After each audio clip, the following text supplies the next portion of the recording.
So if you've already watched our video on changing sprockets, one of the pieces that we weren't able to film at that time was installing a new chain and how to do that.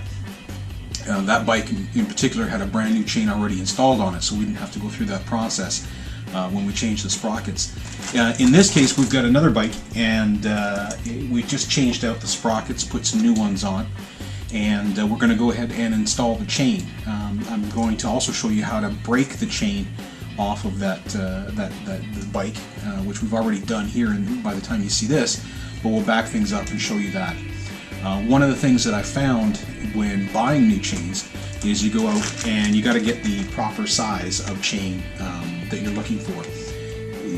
Typically you're going to find these motorcycle chains in 3 sizes in physical strength and width, a 520, a 525, a 530 chain. This is a 530 chain. A 530 chain typically goes on 1000cc or bigger bike.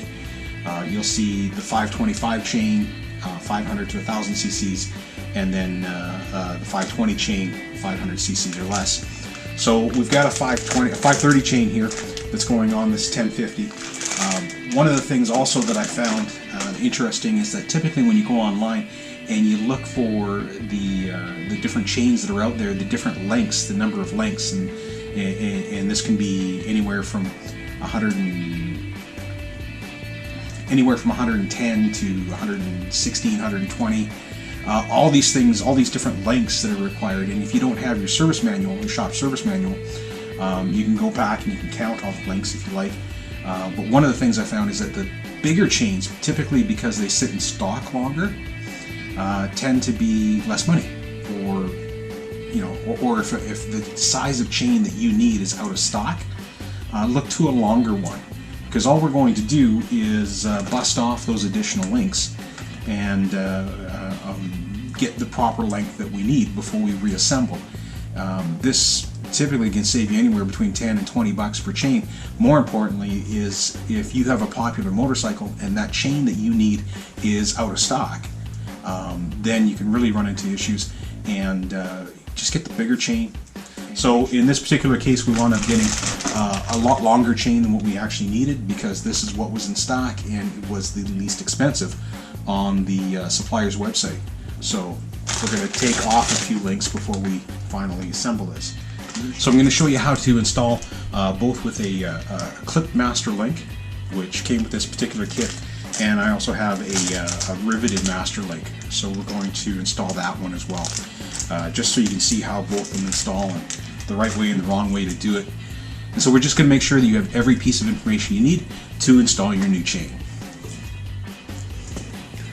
So because we've had to install new sprockets here, we've taken the chain guard off, taken the front sprocket cover off, and I've left those off to help with putting the chain back on.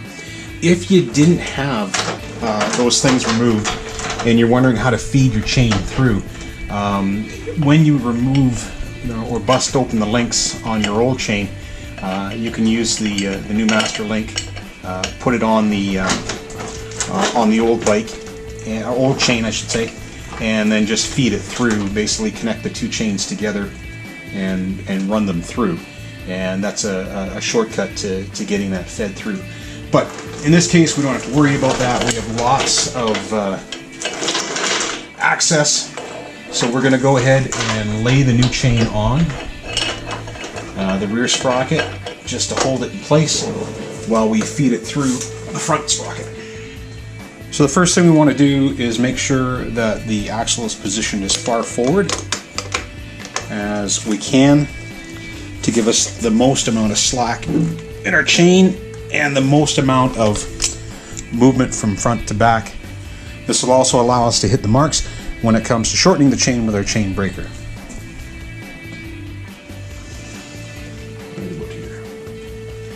So when you find the spot here down on the bottom where you're going to work on the chain and adjust the sizes of the links, the lengths of the links, what you want to do is just put the bike in gear, and that way the chain won't move around on you, won't move on the sprockets on you. So like I said, in this case we've got a couple extra links here. Nothing too serious. But But what we're going to do is just take a quick eyeball and know that we need to take 2 of those links out. So hopefully you can make that out. What you see here is that we need to take out about 2 links on this chain in order to get a proper fit. So that's what we're going to do first. We're going to remove that pin there, squeeze it out, so that we can get this chain the proper length. So just as we did before, we're going to take our chain braking tool and set it up for braking. Make sure the block is positioned on brake, right there. Okay, so we've got our braking tool set, ready to go. Now we just need to twist the pin in, and that'll pop and break that link free. There we go. Pin is already out. Back this guy out and open it up.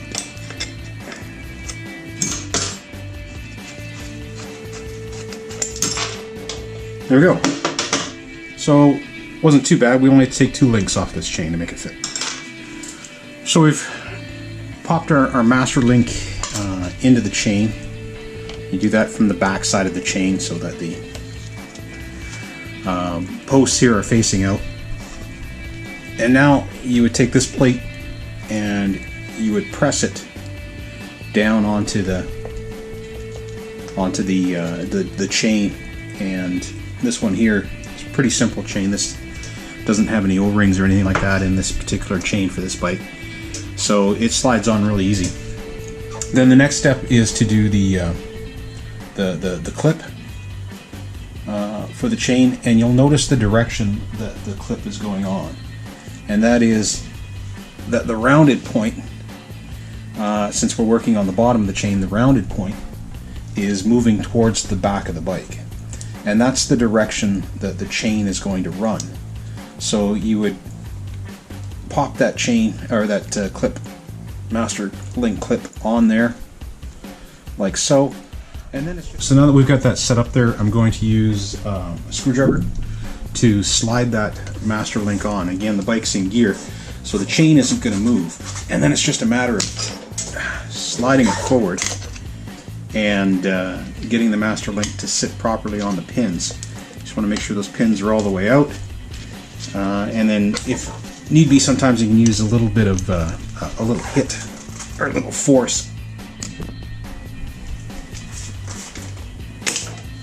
Like that. That's how easy it is. So again, what we want to do is make sure that that master link, the solid part, is flowing in the direction the tire is going to run when you are riding the bike. So this is the straightforward, easy way to secure your chain.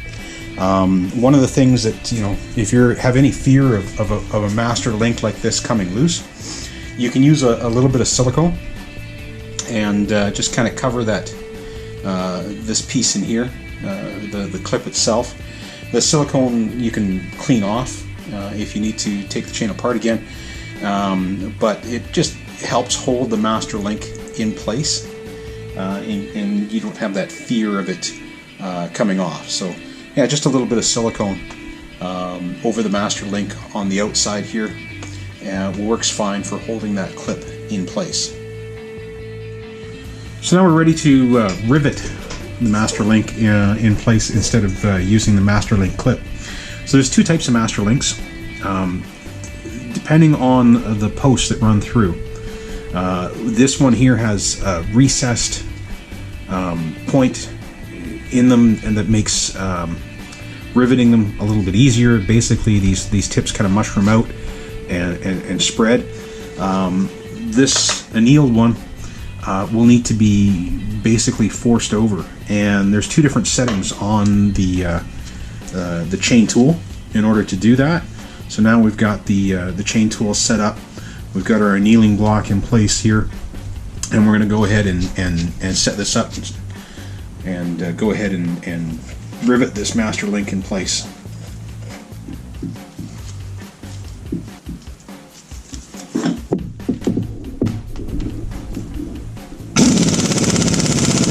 Okay, so we've riveted the clip in place. That is not coming off there at all. Next step we're going to do is set our tension in the chain. We typically want to have in the sag here around 2.5 centimeters or 20 millimeters of play. So we have way more than that here, and we're going to adjust that chain up and then lubricate it. And chain lubrication's kind of a pet peeve of mine, so we'll talk a little bit about that as well.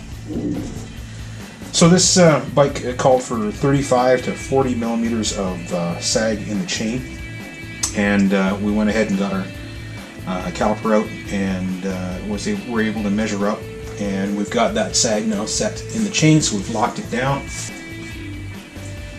And so the next thing we're going to do is lubricate the chain, make sure it's ready for the road. So when it comes to lubricating the chain, there's a couple things we've got to be aware of.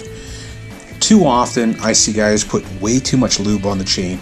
That chain lube then through centrifugal force winds up spraying all over the back of the bike, all over the tire. The last thing you want is chain lube flying off of here onto the rear tire, making this area slippery when you need it to stick to the road in order to be able to carve in a corner. So making sure we don't put too much lube in, that's my number one recommendation to anybody. Over lubricating the chain, most common mistake that I see. So how do we make sure we don't do that? Well, we're going to use some chain lube and we're going to apply it liberally to the chain, and then we're going to make sure that we wipe off any of the excess. We don't just spray it on and leave it on. So we're going to go ahead and apply some chain lube, and then we're going to wipe off the excess, and then just keep moving forward like that.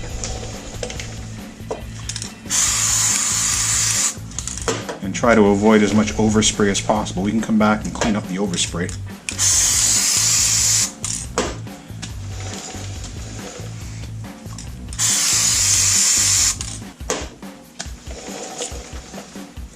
So now that we've got basically all of the chain lubricated with our initial heavy spray, we can go ahead and wipe off that excess.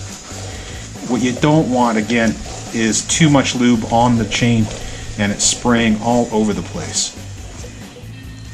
You just want lube in the spots that it's required, which is the surfaces that are meeting the sprocket.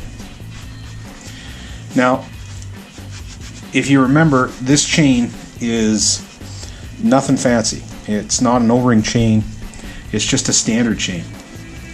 And I wanted to see how this stands up. I lubricate my chain every time that I wash the bike.